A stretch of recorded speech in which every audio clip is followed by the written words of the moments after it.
We're listening to the So Now What podcast with Lana Manikowski, episode number 122. So now what? These three words raced through my mind time and time again during my journey through fertility treatments. I tried desperately to have a child, but never was able. I yearned for a community to join that could understand my struggles. I couldn't find one, so I created one with the So Now What podcast. I love that you found us. I hope you are having a fabulous day today.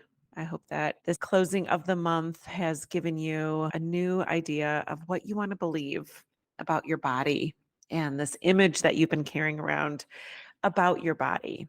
In today's episode, I'm going to wrap it up for you and put hopefully a bow on things and talk about a thought that you might continuously think about your body that is so common. It actually came up when I was coaching someone last week, and almost anytime I coach with someone new or someone who hasn't been part of Thrive or maybe isn't privy to some of the stuff that I talk about and ways that I think about my life now that I'm childless after infertility. And I'm going to share that with you. But before I do, I want to tell you what a beautiful weekend we had. Jack was the sponsor for his best friend's son's confirmation.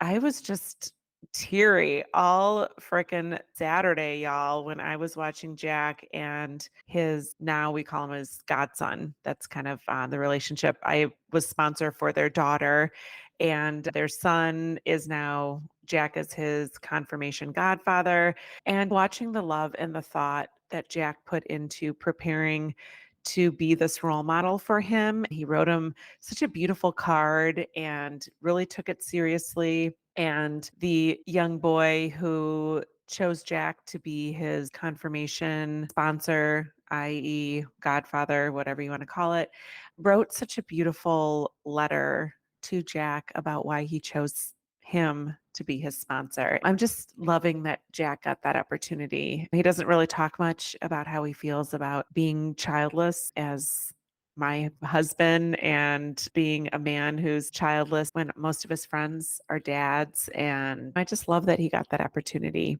And I love that we're part of this young boy's family, and his sister is now off in college.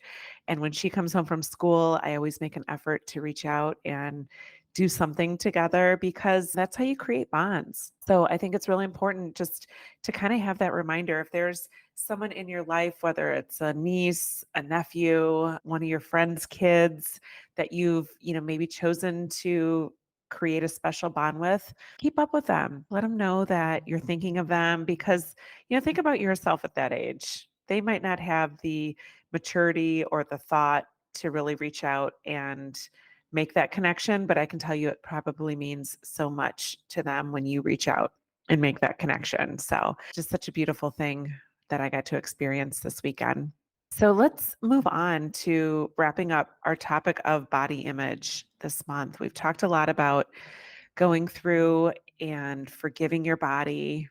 I walked you through an exercise of how to scan different parts of your body, start to talk to these different parts of your body, create a relationship with these organs or these extremities like your hands, your arms, your legs, these parts of us that we commonly overlook when we don't have a great image of what our body is or is not capable of.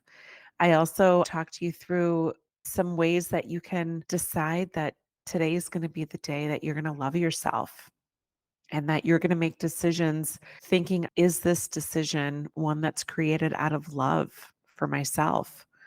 So if you've thought about things that you're saying to yourself, ways that you're being hard on yourself or judgmental of yourself, maybe when it comes to eating, if you're on that weight loss journey after your fertility journey has ended, and if you feel like you've held on to some extra pounds and you're working on dropping some of that weight, are the decisions that you're making out of love? Are you showing up like a friend to yourself and a friend to your body when you talk to yourself in a certain way or look at yourself in the mirror and think like how awful your body maybe looks, or when you judge the way that your body's shown up for you. And that's really what we're going to dig in today because it's so frequent that I have people come to me and tell me so matter of factly that is that even a word? With such a sense of factual conviction in their voice that their body didn't do what it was supposed to do. And maybe you've thought that. I know I did. I talked on an earlier episode, gosh, I want to say it was probably June of 2022, where I talked to you about how I got coached by one of my mentors because I was believing the same thing that my body didn't do what it was designed to do.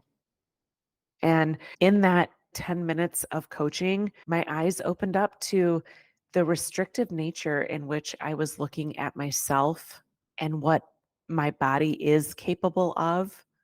And maybe that our body was not designed to have children.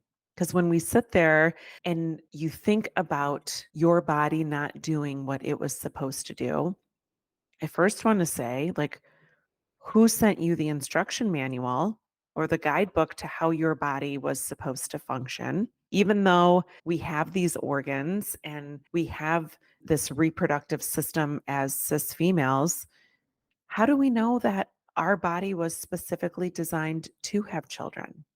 I think it's an assumption. I'm not judging you if you have that thought, but I really want today for you to decide, is that the thought that you want to continue believing about this body of yours, that it didn't do what it was supposed to? And when you think about that, think about if you were to talk to somebody or somebody were to come at you and say, you didn't do what you were supposed to do. How does that make you feel? It probably makes you feel defensive, makes you feel maybe disappointed. Maybe it makes you feel let down.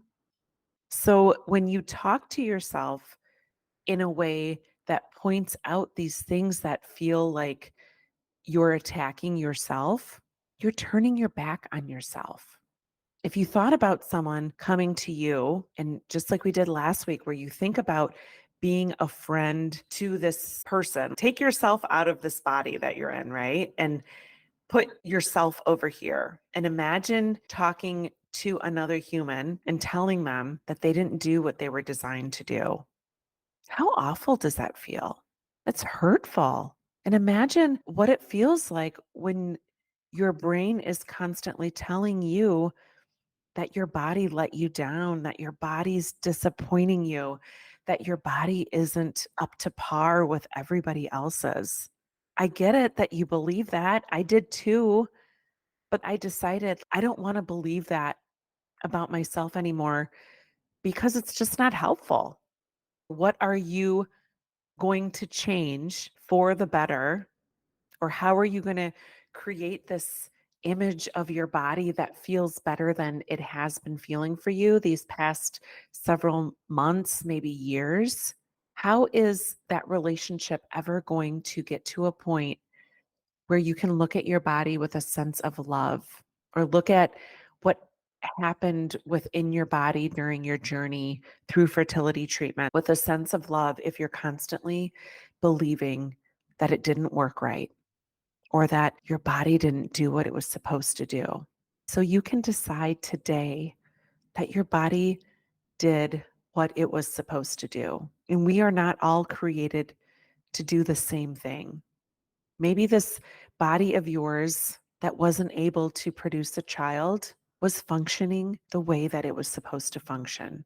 Maybe it didn't function like everybody else's, but how is talking to yourself and judging your body the way that we so harshly do helping us on this journey to create a life we love, even though we couldn't have the children we dreamed of? It all starts with deciding, are some of the thoughts that you're thinking outdated? Maybe that could be a thought that you're done having. And maybe that thought, you can just say, you know what? I'm going to practice not believing that my body let me down. Or I'm going to decide today that I no longer want to believe that my body failed me. Just imagine just even saying that to you right this minute. Like, imagine yourself 6 months from now, maybe even a year from now. If you didn't look at yourself in the mirror or look back at your journey with the huge amount of disappointment that you have. Most people think you get through this or you heal over time. I'm sorry, but I don't believe that. I think time just sort of puts some distance between you and whatever things are at the forefront of your brain. But it takes somebody to actually decide that what they've been believing about themselves is not the person that they want to be on this journey of healing. So, are you ready to be that person? Are you ready to say, you know what? I'm just going to leave that thought behind. I no longer want to believe that about myself. And I want to start believing things that make you feel empowered, that make you feel in control, make you live without regret. And it all starts with deciding that you can start to forgive yourself. You can look at this body of yours and believe that it showed up for you the best that it could and send it some love.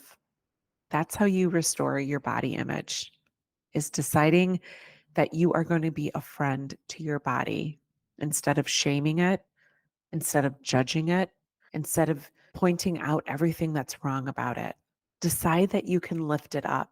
Decide that it's going to be small steps every week, maybe every month. There can be one small thing that you're choosing to decide that you love about yourself, but it is possible. And I can't wait until you decide that you're ready to incorporate that in your life, because that's where this new found relationship and this pride and this beauty that you can have for your body will come from. It won't come from just watching time tick away on a calendar. Okay. So, can we make a promise that you'll at least try maybe once a month to focus on something new that you're going to love about your body or this image that you have about yourself? Let's wrap today up and write one thing down that you're going to work on. And maybe it's deciding that your body is not broken and your body did not disappoint you or disappoint others. And before I let you go, I want to remind you that the Others Day brunch is May 11th, just about 6 weeks from now. And I do have discounted tickets available only until Sunday, the 31st of March. So if you've been thinking about coming to Chicago for the Others Day brunch, take advantage of the early bird special.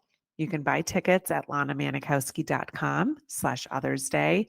If you have heard me talk about Others Day, I'm going to repeat again what a beautiful experience it is. And just last week, I got together with one of the women who flew in from Kansas City last year, and we had the most absolutely awesome time getting together this past Tuesday. She was in town. Her husband was here on business. She reached out and we had the most beautiful and heartfelt conversation. I met her for the first time in person last year at the Others Day brunch. So if you are thinking about coming in from out of town and you are not a Chicago native, you will not be alone. We are going to have plenty of out of towners. I have discounted rates at local hotels. I will help you figure out where to stay that's close to the venue. I will help you figure out what airport is the best for you to fly into, all that kind of stuff. But don't forget to get your tickets to the Others Day brunch before they are gone, because at the rate we are selling them, they will most surely be sold out. So lanamanikowski.com/Others Day. I hope to see you there on May 11th in Chicago. I love you. And remember that it's never too late to discover your meaning. I'll talk to you next week.